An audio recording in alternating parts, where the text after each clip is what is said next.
Yes. Yeah? All right, thanks. And was it James? All right, thanks, Justin. I appreciate it. Did you see Daryl's hat? Tribal uniform.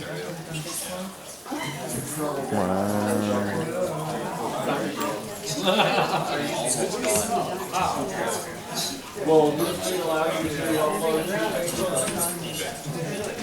Okay. Just put a picture up there. Yeah. 30 seconds. Don't forget to come back later tonight, 10 o'clock. Top Block Radio will be live here, and then even later at 1 o'clock, you can come back for some late night fun with the Freedom Fiends.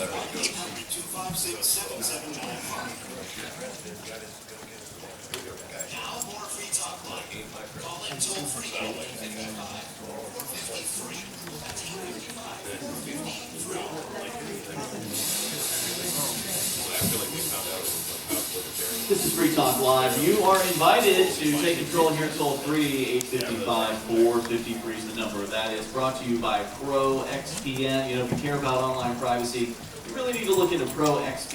It is a global virtual private network, meaning they encrypt your data. So right now, if you don't have PorcFest, your current internet service provider, whether it's your cell phone company, your cable modem company, these guys are probably logging every website you visit, every search term that you enter, and they may be keeping those logs for as long as 5 years in some cases. So you can stop that logging from happening. You can stop people from sniffing out your Wi-Fi packets, being able to try to, get your bank account or credit card information when you're sitting at a coffee shop.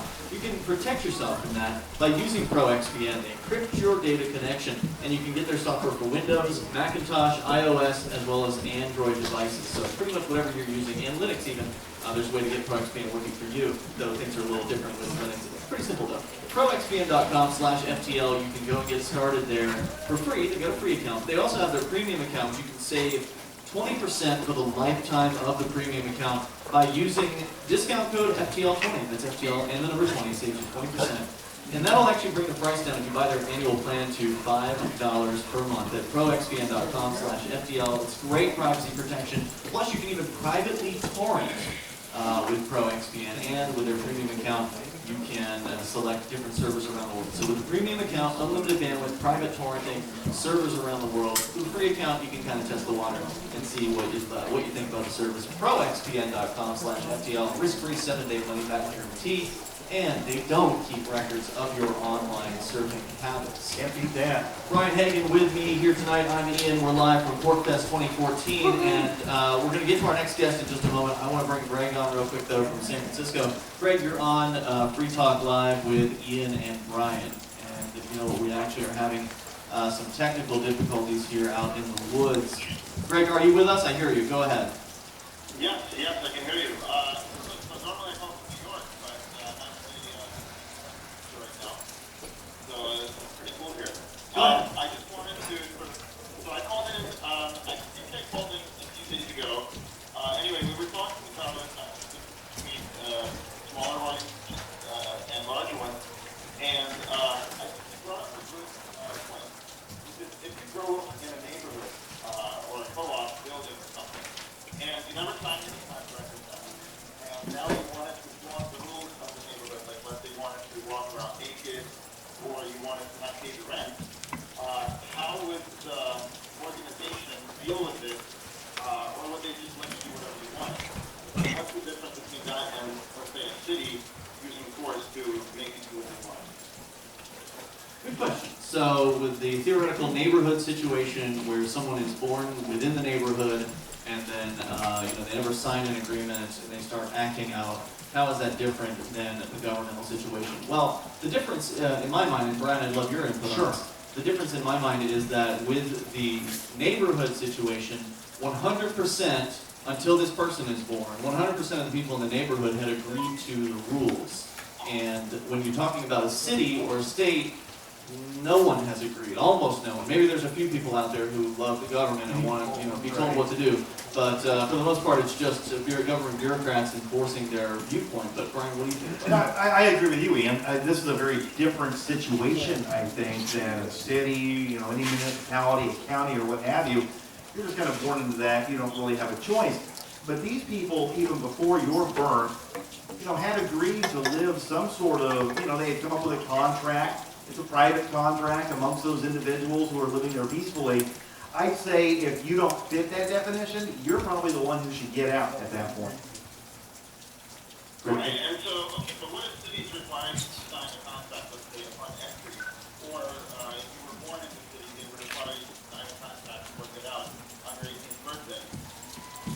Well, cities aren't legitimate organizations in the first place because no one consented to their existence. Greg, thanks for the call tonight. I appreciate hearing from you. I don't know, to our board operator, Justin, I don't know if my phone screening software is actually controlling this call. So if you want to go ahead and drop that for me, I appreciate it. Because we need to get to our guest here, Lynn Ulbricht. She is the mother of Ross Ulbricht. So just to make a final point, though, on that call, the government doesn't, they're not legitimate. If they started forcing people to sign contracts, it wouldn't be a legitimate agreement because they themselves have not been formed in a legitimate manner, meaning that, to me, you can't have a government between people without 100% of an agreement between people. Right, the individual agreeing to that, or like in a neighborhood association, those individuals agree to that. That's a very different situation, I think. Yeah, one of them is coercive, the other is not. So, Lynn, welcome to Free Talk Live. It's great to finally have you on the air. I had the pleasure of meeting you briefly at the Austin Bitcoin conference, and by the time we got to meet, we'd already booked up the show with guests, and I didn't feel right thumping somebody else and pushing on the air. But now here you are at PorcFest, and it's great to have you. Welcome. Well, it's great to be here. Thanks for having me. Now, I wish we never had to meet, honestly, because the reason why we met is because your son is in jail, or in prison, I guess. He's awaiting trial on various charges relating to, let's see, there was hacking, supposedly, money laundering, drug facilitating drug deals, I think. Don't forget the kingpin.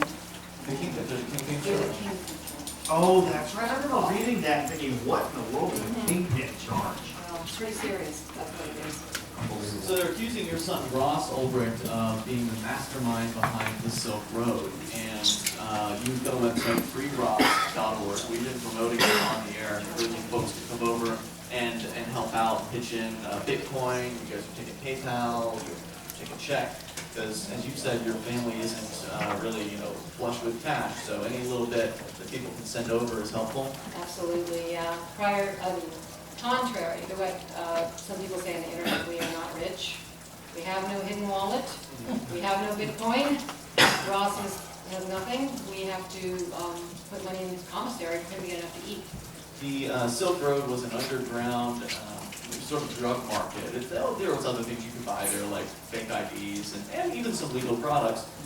There's actually a new iteration of it up there. So even though they took out the first Silk Road and they arrested Ross, it was a month later that Silk Road 2.0 sort of rose from the ashes and just continued right along. So they haven't stopped the online drug trade.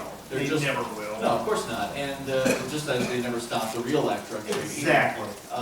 The tragedies, there's a lot of tragedy in this, and one of the terrible parts of this is that Ross, whether he's guilty or not, if he did run the Silk Road, I think he's a hero personally for bringing harm reduction to the drug marketplace. There have been people who have avoided getting robbed, beaten, and killed as a result of doing business on the Silk Road instead of doing business in some sort of shifty back alley situation. So the amount of good that has come from the Silk Road, I think, is incredible. And kudos to whoever Dread Pirate Roberts is. And if he's not Dread Pirate Roberts, then he's been accused of doing something he hasn't done. And that's a horrible wrong, and he needs to be set free in either case, as far as I'm concerned. But go ahead. I've always said that, a black market, online drug exchange like that immediately nullifies the slippery slope argument that so many in the drug war like to use, that,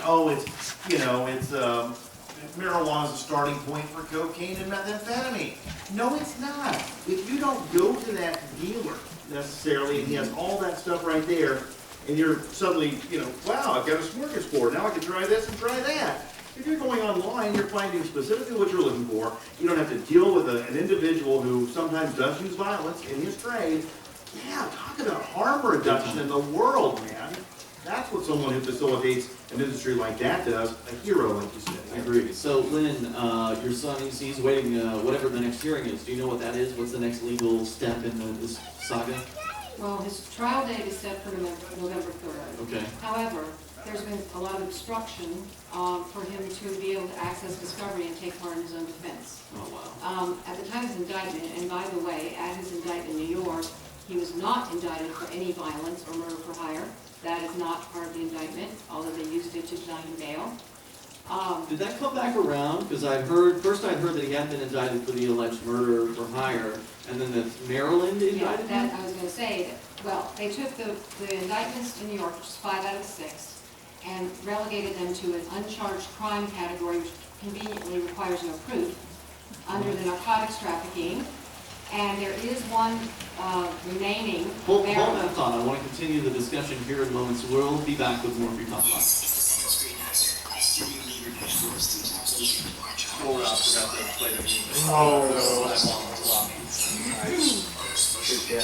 Get it right on. I think my clock's off by like 2 seconds,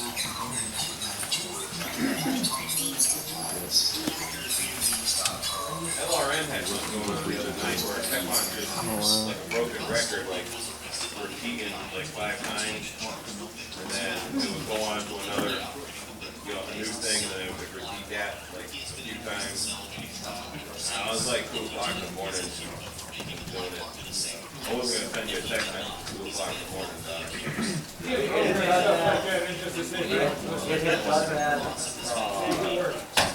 Thursday, just before it went off for a few minutes.